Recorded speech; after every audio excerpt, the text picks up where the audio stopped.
नहीं चाहना सवाल का तो होता नहीं, आता सवाल।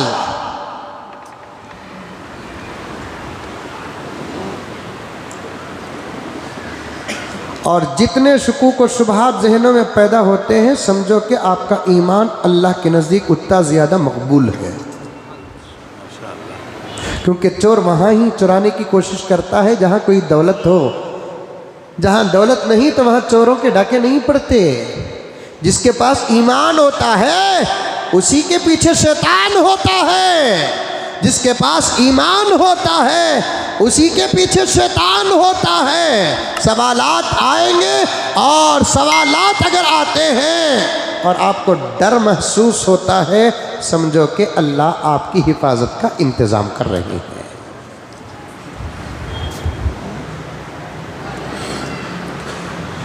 बेहतरीन जवाब है, जवाब दे दो। अगर आपके पास जवाब नहीं है, औज़ु बिल्लाहि मिनश शैतानिर रजीम पढ़ लो, शैतान भाग जाएगा। और तीसरा एक रास्ता है, सवाल पैदा हो जाता है तो फिर हजरत उलमाए किराम के पास आ जाओ। मौलाना ये सवाल मुझे यहाँ से मिला, ये सवाल मेरे जहन में आया, बार बार मेरे जहन में ये सवाल पैदा हो रहा है। आप एक बेहतरीन सा जवाब दे दे जो सवाल का मुंह बंद हो जाए, सवाल का दरवाज़ा बंद हो जाए, सवाल की साजिशें बंद हो जाए। क्यों? जब तक आपके जहनों में उठने वाले सवालात का तशफ़ी बख्श जवाब आप नहीं लेंगे, आपके ईमान को ख़तरा है। और अल्लाह ताला ने अंबिया के बाद आपके सवालात के जवाब का इंतज़ाम हज़रात उलमा के ज़रिए से किया है।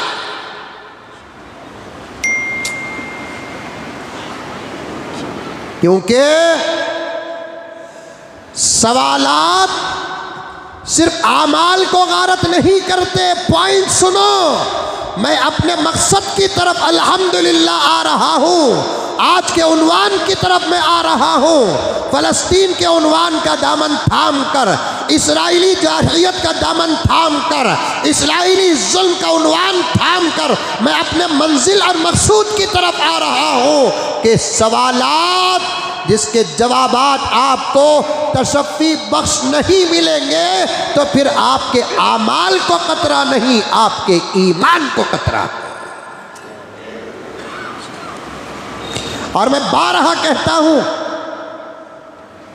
सुबह शाम बयानात में रोज़ाना तकरीबन 4-5 घंटे मेरे सिर्फ बयानात करने में गुजर रहे हैं। मैं कितनी बातें कहाँ और कब और क्या कहा याद रखूं। अगर बात पलट कर आ जाए तो आप बुरा न समझे, आमाल में कमी पेशी हो जाए, इंशाअल्लाह ताला सुम्मा इंशाअल्लाह हिसाब तो होगा, लेकिन बग़ैर हिसाब के भी जन्नत जाएंगे। हज़ारों वाक़ियात किताबों के अंदर मौजूद हैं, लेकिन ईमान में कमी पेशी आए तो फिर नजात व मग़फ़िरत का सोचना भी बेकार है।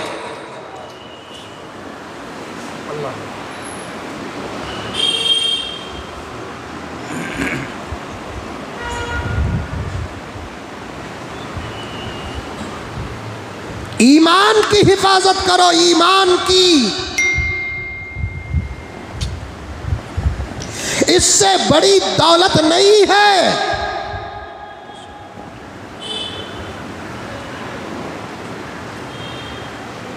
इससे कीमती सरमाया नहीं है। इसकी हिफाजत के लिए माँ बाप को कुर्बान करना पड़े तो कर दो, बीवी बच्चों को कुर्बान करना पड़े तो कर दो, दौलत और जायदाद और जागीर को कुर्बान करना पड़े तो कर दो, खुद कुर्बान होना पड़े तो कुर्बान हो जाओ, लेकिन ईमान का सौदा मत करो। ये हमारी असल चीज़ है, ये हमारी दौलत है, दौलत।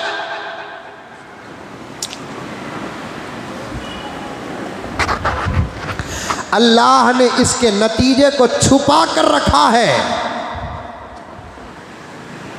एक एक मुसलमान की ठूड़ी पकड़कर, एक एक नौजवान का गाल पकड़कर उसके कांधे पे दोस्ताना हाथ डालकर एक एक बड़े और छोटे अमीर और गरीब से दोस्ती का वादा करके कहता हूँ कि सब कुर्बान कर दो।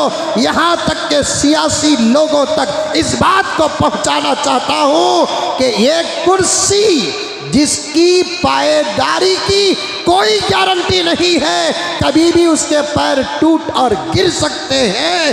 प्यारो, तुम्हारा और हमारा रिश्ता ईमान का है। तुम हमारी फिक्र करो कि ना करो, हमें कोई परवाह नहीं है। अल्लाह ने हमारा दिल इतना बड़ा बनाया है और उस दिल के अंदर नबी के फिक्र की विरासत अता फरमाई है, नबी का गम अता फरमाया है। तुम हमारी फिक्र करो कि ना करो, हमें कोई फर्क नहीं पैदा होता। हम तुम्हारी जरूर फिक्र करेंगे और ये बात तुम्हारे कान के दरवाजों तक पहुंचाएंगे, तुम्हारे दिल दिमाग के दरवाजों तक पहुंचाएंगे। वो कुर्सी जिसकी हिफाजत के खातिर तुम दीन का सौदा करते हो, ईमान का सौदा करते हो, पूजा पाठ में मुब्तला होते हो। हुक्म क्या है शरीयत का, हुक्म क्या है कुरान का, हुक्म क्या है हदीस का, तालीम क्या है पैगंबर की, तालीम क्या है सहाबा की, तालीम क्या है फुक़हा की। अल्लाह अकबर कबीरा कि तुम उस कुर्सी को भी कुर्बान करना पड़े, कुर्बान नहीं, कुर्बान नहीं। तुम अपने बाएं पैर के नाखून और ठोकर से उन कुर्सियों को ठोकर मारो, लेकिन अपने ईमान की हिफाजत करो।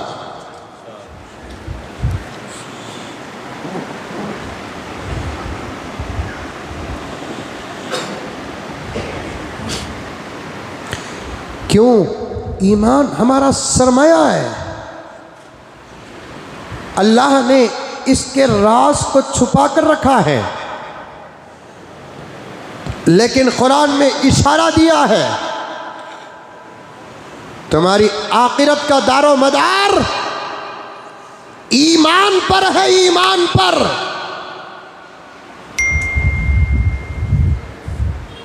जैसा कि हदीस कहती है तुम्हारे आमाल का दारो मदार नीयत पर है। इन्नमल आमालु बिन्नियात, तुम्हारे आमाल का दारो मदार नीयतों पर है।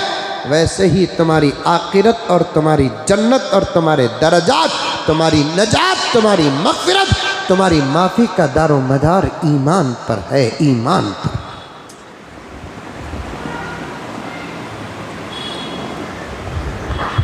एक बातिनी चीज़ है जिसे आप देख नहीं सकते। कभी कभी ऐसा होता है, खुदा न खास्ता इस पर फ़र्क आ जाता है तो पता तक नहीं चलता।